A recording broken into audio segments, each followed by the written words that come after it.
Hello and welcome to the Clinical Care Options and Practicing Clinicians Exchange Infectious Disease podcast. I'm your host, Kim Neely. In the second of this 3-episode series, we hear from Dr. Lillian Abbo, an infectious disease specialist from the University of Miami Miller School of Medicine. She will share her insights on antimicrobial selection and stewardship for uncomplicated UTIs. To follow along with the accompanying slide set, please visit the link in the show notes for this episode. Now, let's get started to hear Dr. Abbo's expert guidance on the best practices about antimicrobial selection, navigating local resistance patterns, and individualizing UTI care. So in the next 30 minutes, I'm going to be focusing more on the selection of treatment. Now you understand the challenges in diagnostics, clinical presentation. So when we focus on the treatment, there are different guidelines, and the 2010 IDSA and ECMID practice guidelines are based on both European and US co-authors, really guide the selection of antimicrobial therapy for empiric uncomplicated UTIs in women. If you have an uncomplicated cystitis, that means you don't have fever, flank pain, or suspicion of pyelonephritis, and the patient is able to take medication.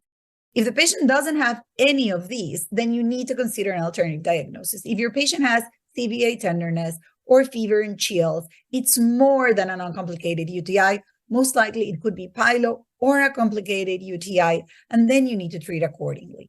So what do we do with the uncomplicated ones? We emphasize very much treatment of urinary tract infections has to be based on your local patterns of antimicrobial resistance. So you need to take the guidelines and you really need to look at what's happening in your local practice, in your community, whether you're in an urgent care center, in a health system, in a big hospital with acute care, in a nursing home, or if you're practicing in your solo practice and your office.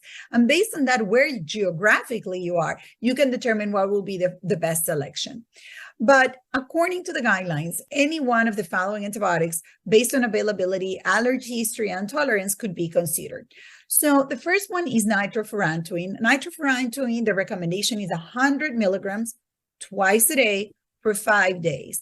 And it's important to remember that if your patient has a creatinine clearance less than 30, you need to remember that this drug is not as effective, and we actually recommend avoiding it. Do not use it in patients that have renal impairment. Also, if your patient has pyelonephritis, nitrofurantoin does not penetrate well into the renal tissue. It does very well in the bladder, but not in the kidney. So if the patient has pyelo or a complicated UTI, we will not use nitrofurantoin. And if the patient has a creatinine clearance of less than 30, we will also avoid nitrofurantoin. Other things that, we tend to think in elderly patients, if they have chronic lung disease, pulmonary fibrosis, the chronic use of nitrofurantoin can cause pulmonary fibrosis, but this is not the case. Most of the time, if the patient has, pulmonary fibrosis, you will not, pick nitrofurantoin, but it's the prolonged use of the drug. A one-time use is not going to cause lung fibrosis. Another alternative is trimethoprim sulfamethoxazole. Trim sulfa, the recommendation is 1 tablet, double-strength tablet, not single-strength, twice a day for 3 days. And I make the distinction because sometimes we see providers using nitrofurantoin for 10 days and trim sulfa for 5 days. Really important. If it's uncomplicated, 5 days of nitrofurantoin is enough. 3 days of trim sulfa is enough. Same thing twice a day. When would we avoid trim sulfa? If you have more than 20% resistance to trim sulfa in your community, or if somebody used trim sulfa in the previous 3 months, because there is a higher rate of resistance. So again, antimicrobial resistance or sulfa allergy will be contraindications. The third drug is fosfomycin, and fosfomycin comes in a powder. It's a 3-gram powder, and it's a single dose. When would we avoid fosfomycin? If you have pyelonephritis, if you have a complicated UTI. It's not approved by the FDA for complicated UTIs, only uncomplicated. And then the last choice is penicillinum, which is 400 milligrams twice a day for 5 days. Also avoided if the patient has pyelo. And this last drug is not available in the United States. So if you practice anywhere else in the world, the drug may be available. In the US, we don't have it. Now, Alternatives. If the patient cannot take any of these drugs, alternative agents or second-line agents would be the fluoroquinolones or beta-lactams. And the fluoroquinolones, the problem that we have with quinolones, besides the black box warning, is the high prevalence of antimicrobial resistance in many areas.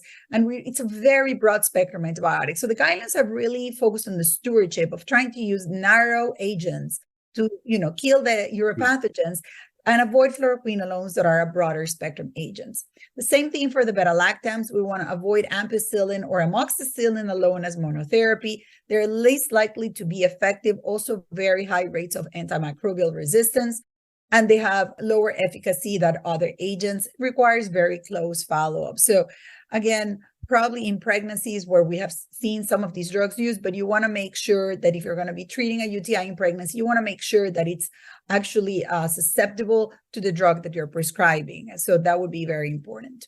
So other recommendations from other guidelines, American Academy of Family Physicians 2011, first line, fosfomycin, nitrofurantoin, and trimsulfan, just like the IDSA guidelines. Second line, same thing, fluoroquinolones, and they avoid amoxicillin or ampicillin alone. ACOG, ACP, and IDSA, they all have in common the same agents as first line. Some of them do not have fosfomycin, but really all the guidelines are aligned in recommending, except ACOG, fluoroquinolones as second line and not as first line agents. Same for the beta-lactams. Now, how do we find your antimicrobial resistance rates? Well, the first thing is if you work in a big health system, you should be able to find your antibiograms. And what we do in our local practices, we have hospital-based antibiograms, ER-specific antibiograms that sort of give us a more better sense of what's happening in the community, in the non-hospitalized patients.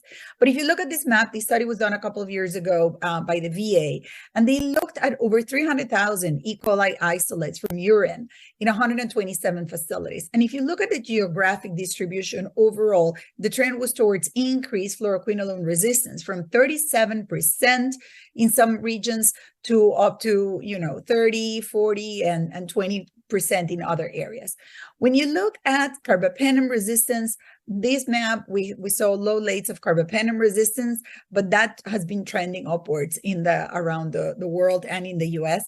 And then when you look at other drugs like cephalosporins, it's variable between 7 and 4% antimicrobial resistance. So again, it's important, the CDC, and there are other websites where you can find out information on your local patterns of resistance if you're not able to get it from your local health system. Other considerations when you're treating uncomplicated UTIs is you need to look at the patient history and what's the recent antibiotic exposure and previous cultures. So sometimes we hear that women have recurrent UTIs, but they're not with the same organism. So it's important to understand that if this is always E. coli that is colonizing the urothelium, or if this patient having one time E. coli, one time Enterococcus, another time Klebsiella, it's important to know the previous culture results and the previous antibiotic exposure. You also want to look at the local antibiograms, like we mentioned before, and the patient-specific factors. We can't treat everyone equally. Some patients may have antimicrobial allergies, others may have kidney function or dysfunction, interactions, drug-to-drug interactions, and if you're pregnant, there might be contraindications to certain agents. So very important to get a good history and understand who are you treating and try to personalize the care as much as we can. Other risk factors for antimicrobial resistance are age, older than 55, history of recurrent urinary tract infections, chronic medical conditions, if the patient is immunocompromised, and most of the time we're talking not just HIV status, but if the patient has advanced AIDS or it's receiving cancer chemotherapy, and most significantly, transplant patients, in particular the kidney transplant patients. It's not just the immunocompromised state, but there's a disruption in the urinary tract when you transplant the kidney. And in patients that have kidney pancreas transplants, we actually have the connection of the pancreas into the bladder. So that in itself increases the risk. Also, recent antibiotic exposure in the last 12 months, hospitalization, whether it's in another country or in the US in the last 6 months, could be a risk factor for colonization with MDROs, with multi-drug resistant organisms. Traveling to another country where there's high prevalence of antimicrobial resistance, and prior resistant cultures in the last 12 months.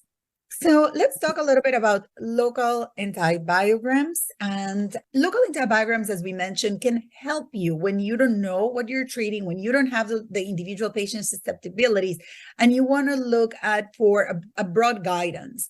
So what we do in our health system, and this is our hospital, Jackson Memorial Hospital, we do urine-specific antibiograms in our emergency departments. And then we have hospital-specific antibiograms by ICUs versus general medical surgical units, because we know that our trauma ICU is very different than our medical ICU, for example. So what we do in the emergency department is we started looking a number of years ago, the total number of urine cultures, and then we divide the most common isolates. In this case, you can see it's E. coli, Klebsiella, and Pseudomonas. And then you have the number of isolates that were tested. It's only one isolate per patient. So one patient per encounter, first urine culture, and then we look at the susceptibilities. So if you look at here, look at E. coli and look at nitrofurantoin, we have a 96% susceptibility to nitrofurantoin. So if the patient has an E. coli and you prescribe nitrofurantoin, 96% of the time you're going to get it right. Now, what happens if we start prescribing? You could tell me, well, meropenem is 100%. Well, but yes, I don't want to give a carbapenem, which is a big gun, big broad spectrum antibiotic to every single patient if I can treat with a narrower spectrum agent, especially for an uncomplicated UTI. And then when you look at trimsulfa, it's only 56% susceptible. So in the majority of our patients, trimsulfa as the empiric choice probably will not be the right option. And why is that? Well, we have a large number of patients that may come from nursing homes or other places that may get tested in the ER and then discharged back to their facility. So they may have a high rate of resistance. We have a very high rate of kidney transplant patients. We do over 200 to 300 transplant patients a year, just kidney. And all our patients get trimsulfa prophylaxis for PJP. So we have a high rates of trimsulfa resistance. If your hospital doesn't see transplant patients or you don't have a high rate of use of trimsulfa, your antibiogram may look different than ours. So trimsulfa might be a better choice in your population. So it's important to know your local patterns of resistance and then decide what you're going to be prescribing empirically. And then once you have the individual patient culture susceptibilities, then you can guide therapy. Also important to remember, nitrofurantoin in general, we see very low rates of resistance. 20, 30 years ago, resistance to nitrofurantoin was much higher. So it has been a comeback antibiotic and so far has been working well for uncomplicated UTI. And in 2018, an open label randomized trial for women with uncomplicated UTIs compared nitrofurantoin twice a day or 3 times a day for 5 days with fosfomycin ×1. And nitrofurantoin was associated with higher clinical cure rates at 28 days. Now, there's some times in which we want to use fosfomycin, especially when you want to give a single dose, non-compliance, or patients with previous exposure to antibiotics, or if a patient has a contraindication. If the patient has a creatinine clearance of less than 30, perhaps fosfomycin or trimsulfa or other drugs might be a better choice. Again, remember, we don't use nitrofurantoin in pyelonephritis, and if you're going to use it in uncomplicated cystitis, use it with 5 days. Trimsulfa, it has been a great drug, but again, concerns of resistance have been increasing depending on your population. It may or may not be a good choice. If you have resistance more than 20%, should not be your first line drug. And it is a very good drug for pyelonephritis as opposed to nitrofurantoin. And in some cases, it could work against other multi-drug resistant pathogens, depending on what the patient has been exposed to. But again, if the patient has renal impairment, especially hyperkalemia, we want to be very careful. And again, contraindicated if the patient has a true anaphylactic to sulfa. Other first-line agents include fosfomycin. The good thing about fosfomycin is that resistance to this drug remains very low, less than 5%. But the challenge that we have is that not all commercial labs or hospitals are testing, Enterobacteriaceae against fosfomycin. So most of the time we have to call the lab to request a testing. Why? Because the automated systems, Vitec or others, do not use fosfomycin. It's not routinely reported. So the lab has to do sort of a 2-step and set up either an e-test or other this diffusion or microdilution in order to give you the susceptibility. So you pretty much have to pick up the phone and call the lab. And if you're working in a busy ER or an urgent care center, you don't always have that luxury. So it's important if you're going to be using this drug, try to know your local patterns of resistance. But for the most part, it's very low.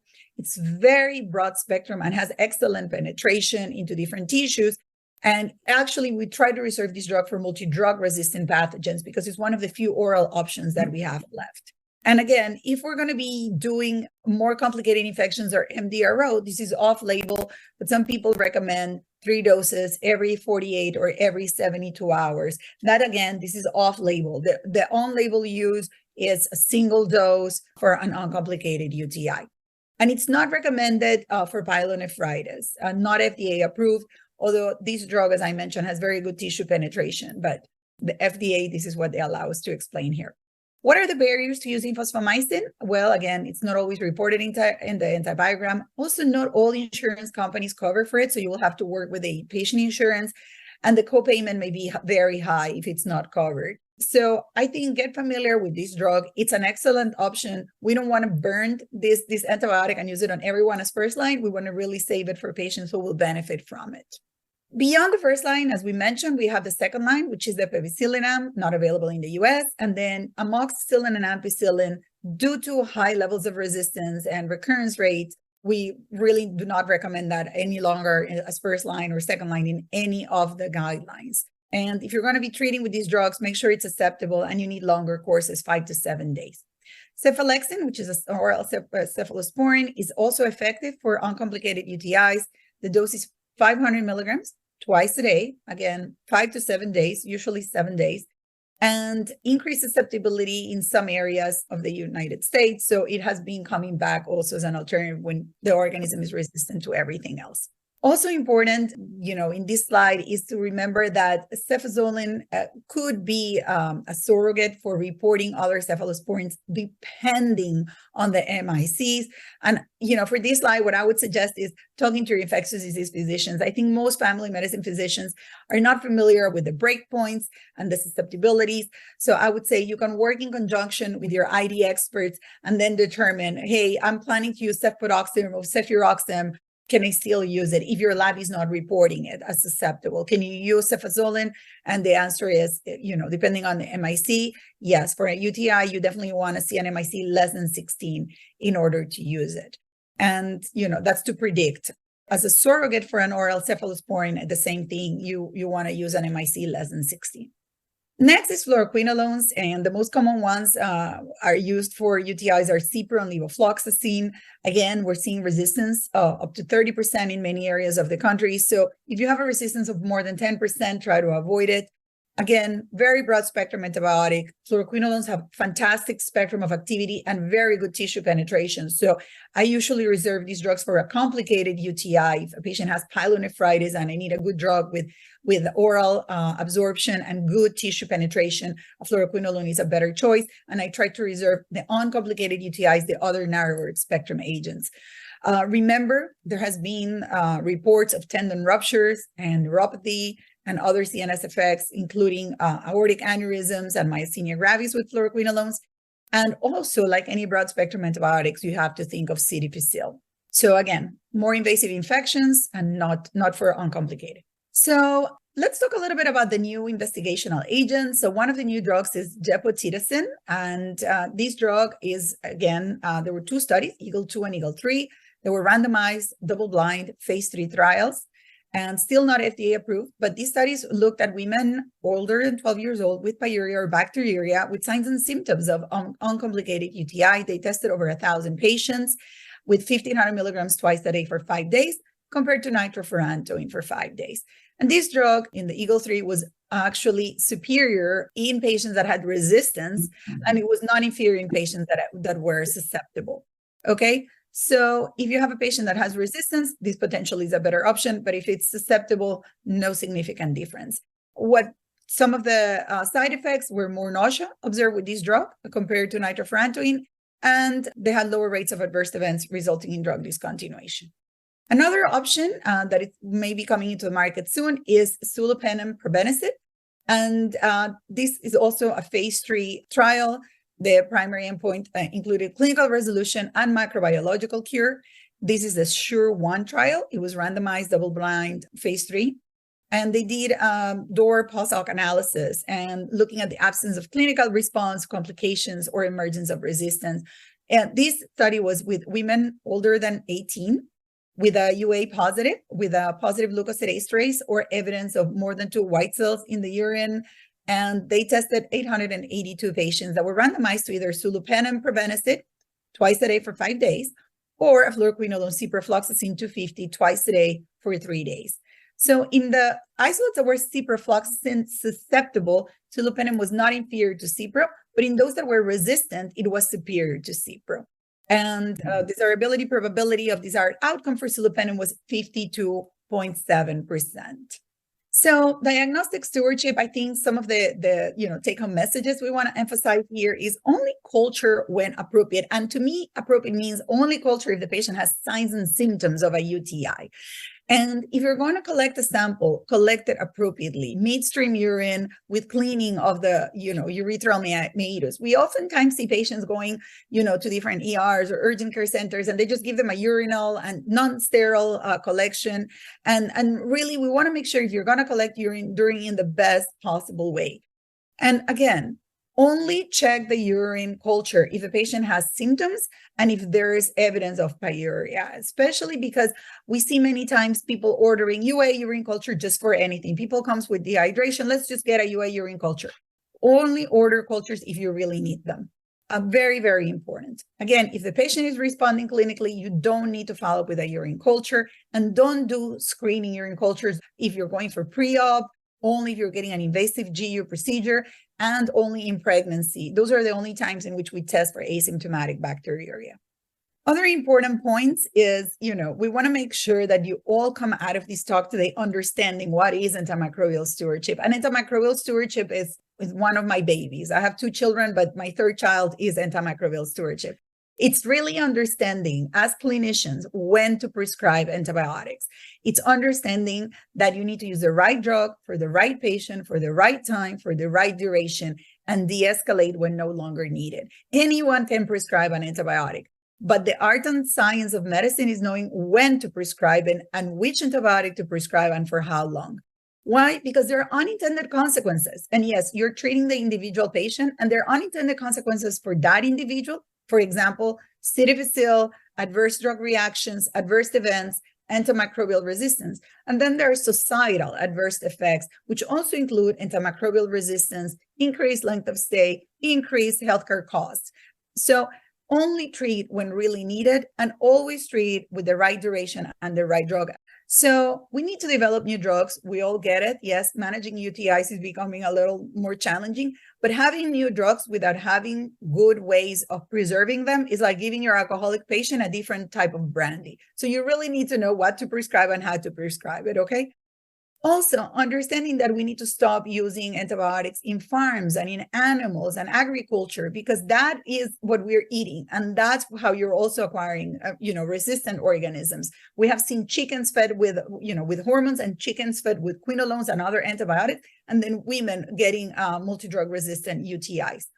Understanding, that we as prescribers have a role in the development of resistance, and it's our role to also prevent the development of UTIs. And also very important, as we're talking today about treatment and diagnosis, we need to emphasize that there are other non-antibiotic measures. For example, if your patients are menopausal, the treatment of menopause, the treatment with, hormonal creams, and understanding what are the risk factors for these UTIs is as important as making the right diagnosis and the right treatment. So always focus on prevention and trying to understand what's the underlying risk factors, whether it's just their first UTI or if this patient has recurrent signs and symptoms, and refer them to a specialist when appropriate. So some clinical pearls, we want to make sure that if you're getting a urine culture, that you're prescribing empirically based on your antibiograms or local patterns of resistance, that you de-escalate if you prescribe something way too broad or that was not the right drug, that you target therapy accordingly. We also, in uncomplicated UTIs, we try to treat with only oral antibiotics when available. But if you're prescribing something IV, let's say you don't know what the patient has, you're going to give ceftriaxone or another IV or IM drug that you can then transition to something oral. And again, do not test and do not treat in asymptomatic bacteriuria unless the patient meets criteria. And then remember the durations. If you're going to use fosfomycin, it's single dose for uncomplicated UTI, trimsulfa is 3 days, and nitrofurantoin is 5 days. And again, we don't want to use nitrofurantoin or fosfo in patients that have pyelonephritis, and we want to avoid nitrofurantoin and trimsulfa if your patient has acute or chronic renal failure. So take-home points, as we mentioned, therapeutic options are limited, but we have options. Know what are the risk factors for resistance, and don't be part of the problem, be part of the solution. There are new drugs coming in the pipeline. There are other non-antibiotic options that you need to consider, and understanding the risk factors and tackling them. And again, make sure that you consider the renal function, the penetration of the drug, the cost coverage, and if the patient has or not a complicated UTI when you're selecting the right drug and the right duration. I'd like to thank Dr. Abbo for that excellent discussion, and thank you to our listeners for joining in. As a reminder, to view the slide set for this podcast and to access the full program on Uncomplicated Doesn't Mean Easy, Recognizing the Burden and Preventing Treatment Failure of Uncomplicated UTIs, click on the links in the show notes for this episode. And please be sure to check back regularly for more episodes on important infectious disease topics. Thank you.